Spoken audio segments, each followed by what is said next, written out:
Merhaba arkadaşlar, kanalıma hoş geldiniz.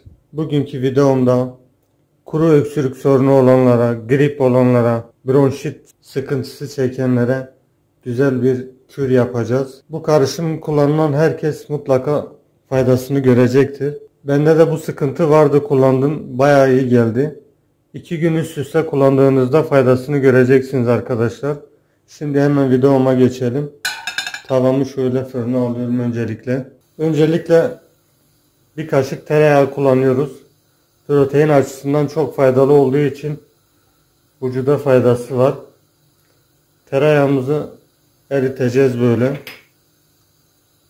Tavamızda tereyağımızı eritiyoruz.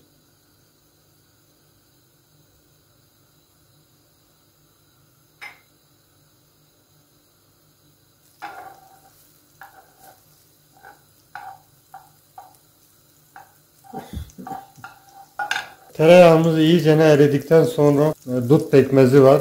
2 yemek kaşığı kullandım. Keçi boynuzu pekmezi daha iyi olur. Bu da iyi olur. İkisinden herhangi birini kullanabilirsiniz. İkisi de çok faydalı. İkisi de olur arkadaşlar. Şöyle pekmezimi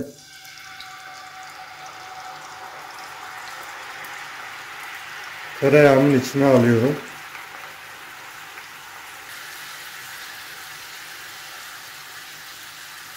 Şimdi iyicene karıştırıyorum böyle. Gerçekten müthiş bir karışım ve çok faydalı bir kür bu.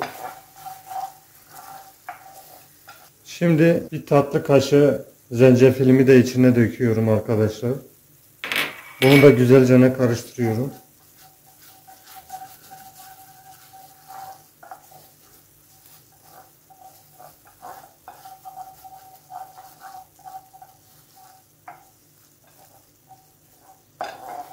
Biraz katılaştıktan sonra tüpümüzü kapatıyoruz arkadaşlar.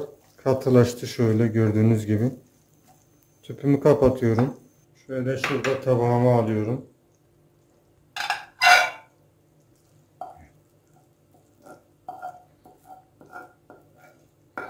Çok harika ve müthiş bir karışım arkadaşlar. Çok da vitaminli.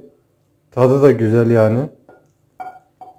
Bunu kullandığınız zaman Allah'ın izniyle hiçbir şeyiniz kalmayacak öksürük ve bronşit namına. Doğal bir karışım. Bir zararı da yok arkadaşlar. Miktar olarak dilediğiniz kadar yapabilirsiniz arkadaşlar. Ben bu kadarlık yaptım. Yani kullanmak istediğiniz kadar ölçüsünü katlayarak yapabilirsiniz. Bunu şöyle ılıkken sabah, öğle, akşam şeklinde 2'şer kaşık yerseniz faydasını görürsünüz arkadaşlar.